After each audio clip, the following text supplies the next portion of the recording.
Welcome to Bind EduTech, and this is a continued class in which we are discussing some of the multiple choice questions from the chapter Going Places.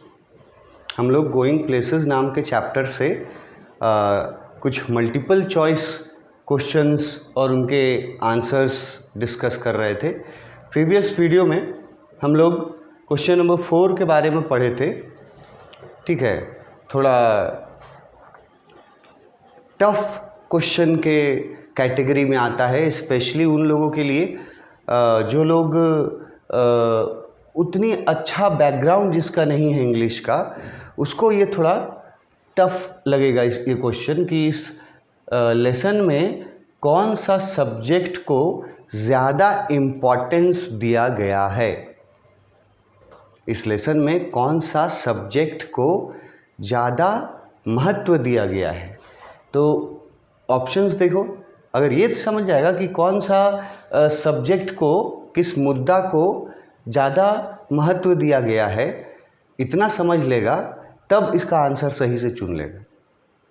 और अगर नहीं समझ पाया इसको, ठीक है, कि significance of subject discussed in the lesson, ये तुम्हारे दिमाग से बाहर हो गया, इतना तुम नहीं इंग्लिश अगर समझ सकते हो, तो भी तुम इसका आंसर चुन सकते हो अगर ठीक से इसके ऑप्शंस को सिर्फ पढ़ो। और ऑप्शंस में जहाँ तुमको ये वाला लाइन अगर समझ में आ गया, the life of school levers, कि जो वैसे टीनेजर्स जिनका स्कूलिंग कंप्लीट होने वाला होता है, उनके लाइफ के बारे में।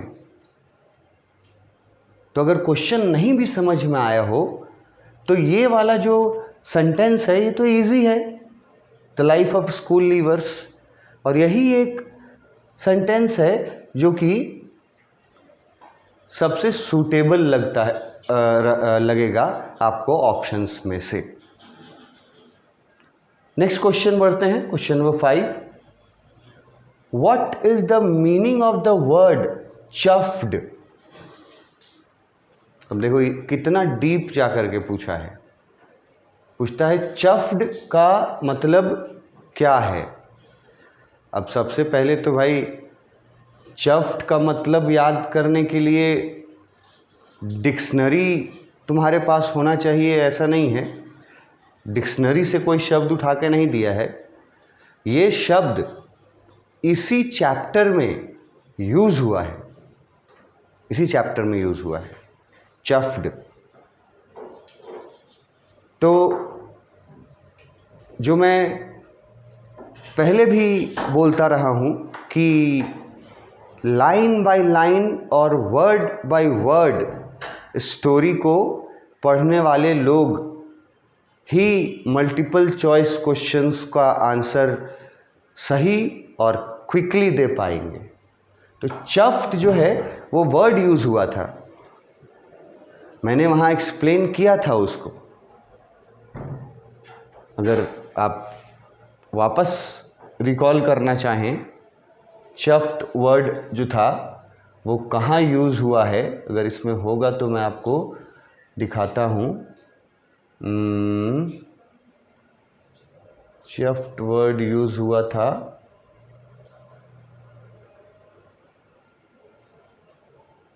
जब आई थी जैंसी, आई थी जब सोफ़ी से इंक्वायरी करने के लिए।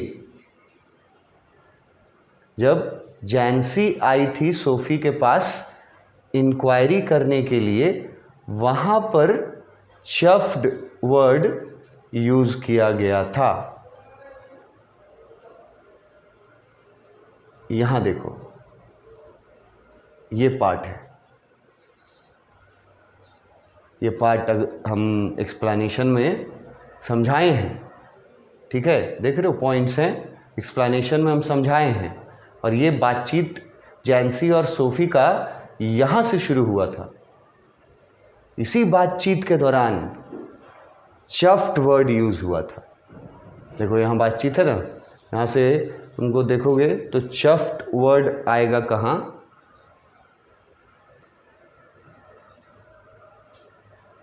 यहाँ नहीं आया है, ये बातचीत कंटिन्यू है,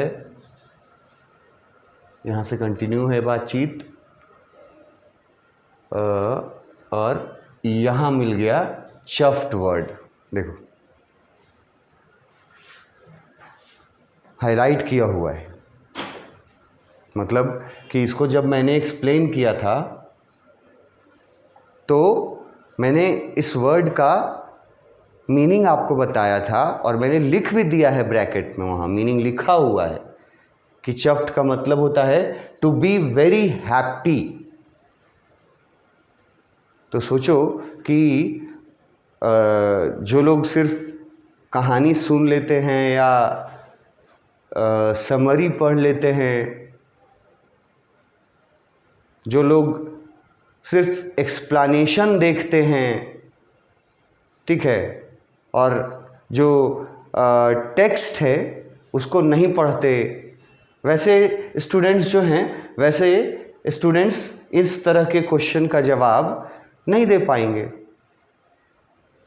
क्योंकि चफ्ट वर्ड के बारे में पूछ दिया। यहाँ हम बताए थे, जब भी जिस वीडियो में भी मैंने एक्सप्लेन किया हो, ये चफ्ट वर्ड को हम लिख के भी यहाँ एक्सप्लेन किए थे, टू बी वेरी हैप्पी, और पूछ दिया क्वेश्चन में, मल्टीपल चॉइस क्वेश्चन में, कि चफ्ट का मतलब क्या होता है। तो देखो ऑप्शंस मैंने आपको दिखा दिया कि मैंने ये वर्ड यूज़ किया था, और मैंने इसका मीनिंग भी बताया था। अब चफ्ट वर्ड का मतलब पूछ दिया है, उसका ऑप्शंस देख लो और देखो कि कौन सा ऑप्शन सबसे नज़दीक है उसके। ये वर्ड चफ्ट क्वेश्चन नंबर 5 में पूछा। तो चफ्ट का मतलब है मीनिंग डिलाइटेड और वेरी प्लीज्ड। अगर आप डिलाइटेड का मतलब समझिएगा तो आप आंसर यहीं तय कर दीजिएगा।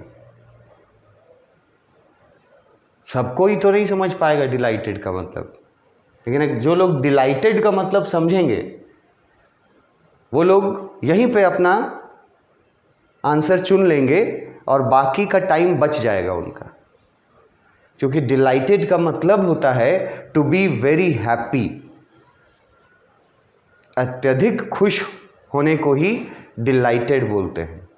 और वहाँ मैंने चफ्ट वर्ड जो टेक्स्ट का था वहाँ मैंने हाईलाइट करके लिखा था उसका meaning, to be very happy. तो आंसर तो यही मिल गया कि ऑप्शन ए में ही दे दिया कि इसका मतलब होता है बहुत ज़्यादा खुश होना, टू बी डिलाइटेड और वेरी प्लीज्ड। इसका आंसर तो फर्स्ट में ही मिल गया हमको।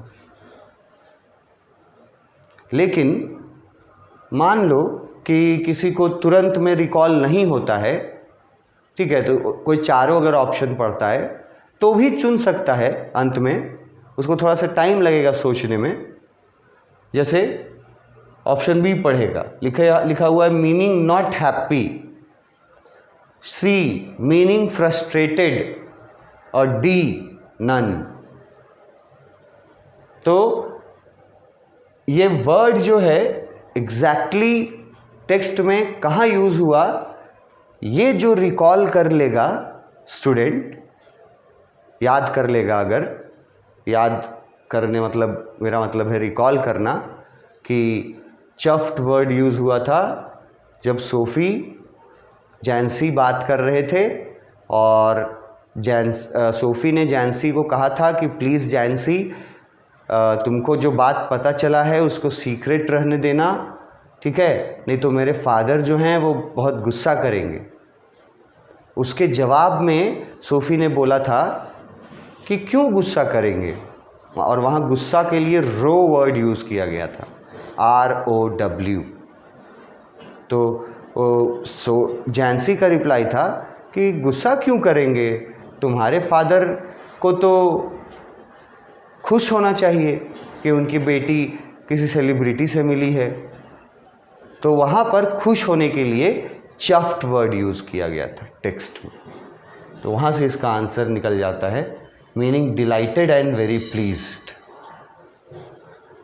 Next question, question number 6, what is the meaning of the words nosy and गॉकी?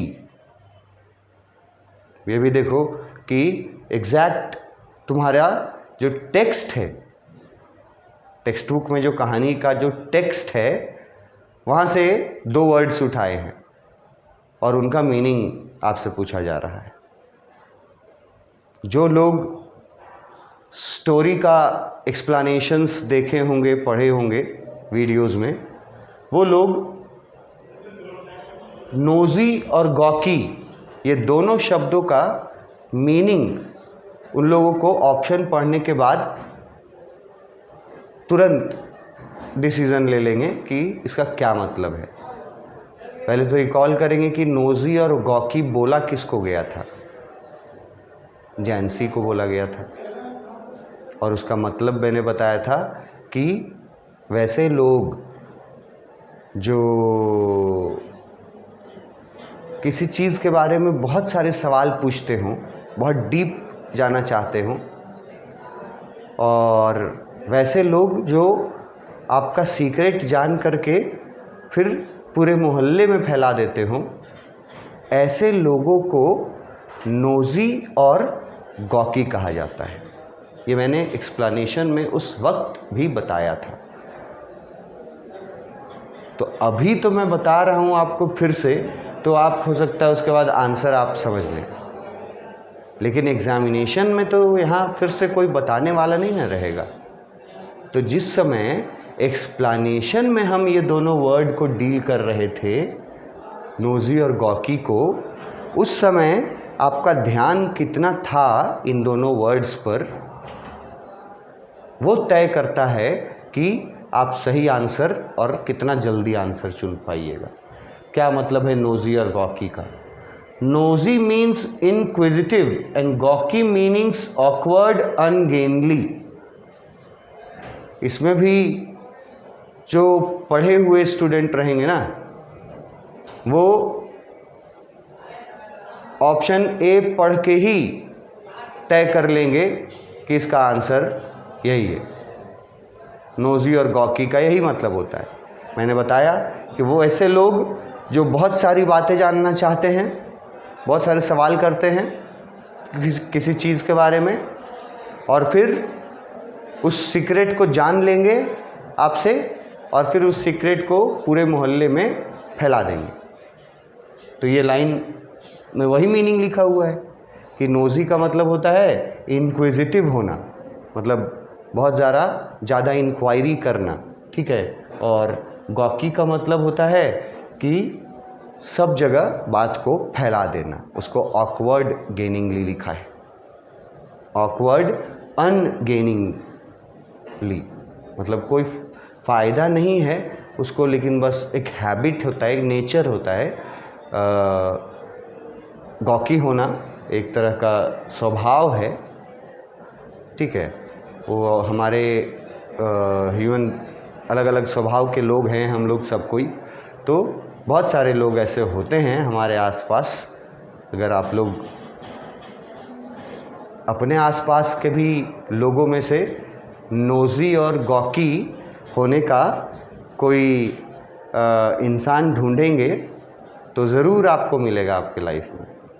आप सोच के देखिएगा कि आपके लाइफ में जितने लोग हैं, है ना, उसमें से कौन ऐसा इंसान है जिस पर ये दोनों वर्ड सूट करते हैं, नोजी और गॉकी।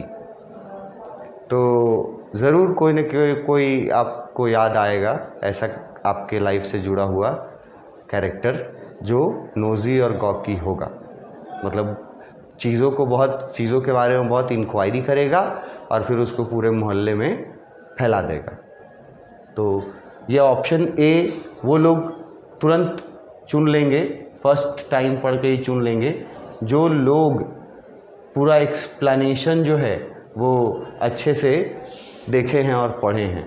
ऑप्शन बी में देखो क्या लिखा है, नॉइजी एंड ब्यूटीफुल को बोलते हैं nosy and gawky, noisy and useful और है नॉइजी एंड गेनफुल। तो ये तो एकदम सब गलत आंसर है। सही आंसर यही मिल गया था कि इंक्विजिटिव होना मतलब बहुत इंक्वायरी करना और लोगों को बात फैला देना, बता देना, ये नोजी और गॉकी का मतलब है। तो ऑप्शन ए हमारा सही ऑप्शन है। Next question number 7, the story going places revolve around home. ये क्वेश्चन अगर आप समझ गए तो फिर 1 सेकेंड भी नहीं लगेगा आपको आंसर इसका देने में। पूछा है कि गोइंग प्लेसेस चैप्टर जो है रिवॉल्व अराउंड होम का मतलब हुआ कि इसका सेंट्रल कैरेक्टर कौन है, मतलब किसके चारों तरफ ये कहानी घूमती रहती है। अगर आप उसको अनुवाद करके भी इसको देखिएगा, रिवॉल्व मतलब होता है घूमना, चक्कर लगाना, अराउंड होम किसके। तो इस पूरे कहानी, ये पूरा कहानी जो है वो कौन से कैरेक्टर के चक्कर लगाते रहता है, मतलब कौन है इसका सेंट्रल कैरेक्टर। तो ये आप आसानी से चुन सकते हैं। फैट बॉय नहीं है, ओल्ड कपल नहीं है a teenage girl Sophie, her family and friends. ये है वो टॉपिक जिसके चारों तरफ ये कहानी जो है वो रिवॉल्व करती जाती है। अ टीनेजर गर्ल सोफ़ी जो सेंट्रल कैरेक्टर है, उसकी फैमिली, उसके फ्रेंड्स, बस इसी तरफ इन्हीं चीज़ों में ये कहानी घूमती रहती है। और अगर इतना नहीं देता और मान लो कि सिर्फ लिख देता अ टीन एजर गर्ल बस, और नहीं देगा ये सोफ़ी ये वाला वर्ड्स नहीं देगा, खाली देगा a fat boy, an old couple, a teenager और नन। तब भी आप नाम भी अगर नहीं देगा तब भी आप टीनेजर वाला ऑप्शन चुनिएगा कि ये कहानी जो है एक टीनेजर के चारों तरफ घूमती है, मतलब सोफ़ी जो है टीनेजर वो इस कहानी की सेंट्रल कैरेक्टर है। नाम में ऑप्शन में नाम भी सीधे दे सकता है। वैसे यही कोई क्वेश्चन पूछ करके the story going places revolve around home, तो कैरेक्टर्स का नाम दे देगा। ए में सोफ़ीज़ फादर, बी जॉफ, सी डेरेक, डी सोफ़ी। तो कौन है, किसके चारों तरफ ये कहानी फोकस किया गया है, तो सोफ़ी के तरफ किया गया है।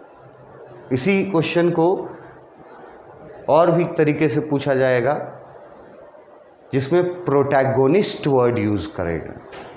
ये वर्ड भी मैं अपने एक्सप्लेनेशंस में बता चुका हूँ। जब मैंने चैप्टर का इंट्रोडक्शन दिया होगा और जब कैरेक्टर्स के बारे में बता रहा था तो मैंने एक वर्ड आपको बताया है प्रोटैगोनिस्ट। और प्रोटैगोनिस्ट का मतलब होता है मेन कैरेक्टर, सेंट्रल कैरेक्टर। तो पूछ देगा who is the protagonist of the story going places, कि इस स्टोरी की का central character protagonist word use करेगा, तो भी ऑप्शन में आप चुनिएगा सोफ़ी और टीनेजर, यही इस कहानी की मेन कैरेक्टर है। तो वो वर्ड भी याद रखिएगा, प्रोटैगोनिस्ट। उसके बाद नेक्स्ट क्वेश्चन पे आते हैं। Question number 8, what kind of girl is SoFi. SoFi जो है वो कैसी लड़की है? ऑप्शंस देखो। A happy and go lucky kind, मतलब बहुत खुश रहने वाली, खुश मिजाज लड़की है। बी अ रियलिस्टिक, मतलब रियलिस्टिक लड़की है। और सी डे ड्रीमर, या D a naughty child.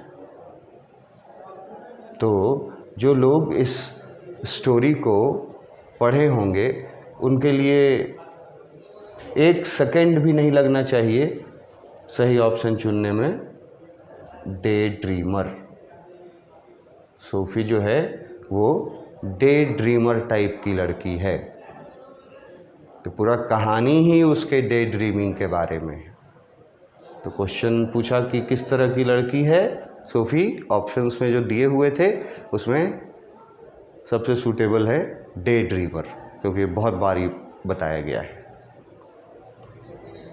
Question number 9, what is SoFi year marked for in reality? अब यहाँ एक वर्ड क्वेश्चन में है ईयर मार्क्ड। जो स्टूडेंट्स ईयर मार्क्ड वर्ड का मीनिंग समझेंगे वही इसका सही आंसर चुन पाएंगे, और जितना जल्दी उनको इसका मीनिंग रिकॉल हो जाए। तो ये वर्ड जो है ईयर मार्क्ड, ये वर्ड हमारे टेक्स्ट में आया है और मैंने हाईलाइट करके उसको आपका मीनिंग भी उसमें लिख के एक्सप्लेन किया है कि ईयर मार्क्ड का मतलब क्या होता है। तो पढ़ने का फ़ायदा ये होगा कि टेक्स्ट से वर्ड्स का मीनिंग पूछा जाएगा। ईयर मार्क्ड मतलब मैंने बताया है आपको, देखिए क्या क्या ऑप्शन है। सोफ़ी जो है वो रियली में किस चीज़ के लिए ईयर मार्क्ड थी, मतलब कौन सा प्री डिसाइडेड चीज़ थी सोफ़ी के लिए? A dreamer, a fighter, a worker eight biscuit factory और नन। तो जो लोग ईयर मार्क्ड का वर्ड का मीनिंग समझेंगे और पढ़े होंगे अपने टेक्स्ट को, देखे होंगे एक्सप्लेनेशन में, टेक्स्ट जब मैं पढ़ रहा था और जब मैं मीनिंग बता रहा था, तो वैसे लोग जो हैं वो सही जवाब जल्दी पकड़ लेंगे, तुरंत पकड़ लेंगे जैसे ही नाम आएगा बिस्किट फैक्ट्री।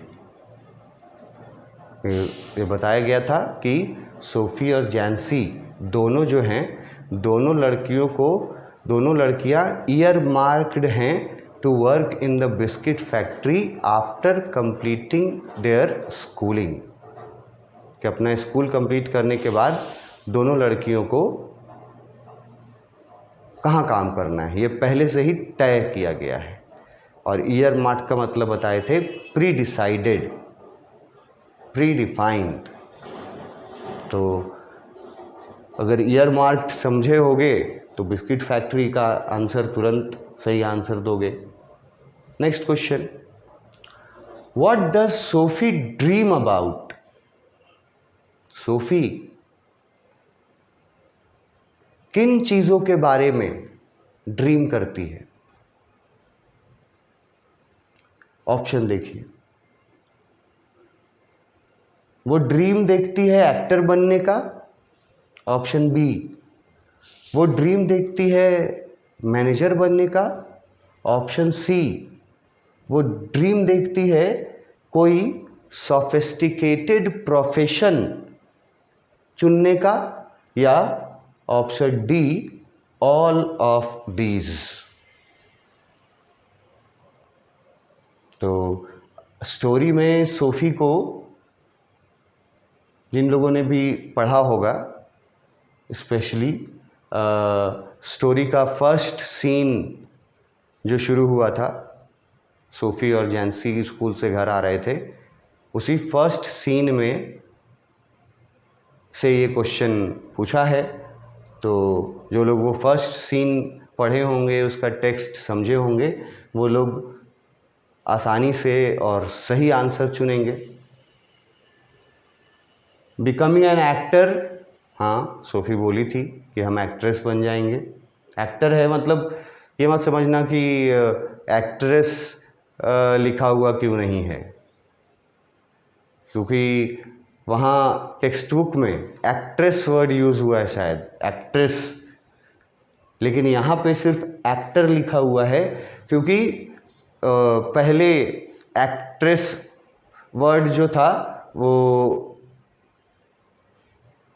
फेमिनिन वर्ड था, अब उसको कर दिया है कॉमन जेंडर में। एक्टर मतलब लड़की भी हो सकता है, हो सकती है, लड़का भी हो सकता है। एक्टर जो है वो अब कॉमन हो गया है जेंडर में, इसीलिए एक्ट्रेस नहीं लिखा यहाँ। और बुक में इसीलिए एक्ट्रेस लिखा है क्योंकि वो ओल्ड इंग्लिश के अनुसार है।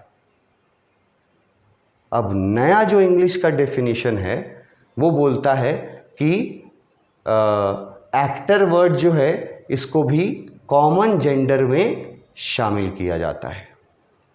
आपको हीरोइन वर्ड के लिए एक्ट्रेस वर्ड लिखना ज़रूरी नहीं है। आप एक्टर वर्ड है, जेंडर कोई भी हो, एक्टर वर्ड आप लगा सकते हैं। तो एक्ट्रेस वर्ड से नहीं कंफ्यूज होना।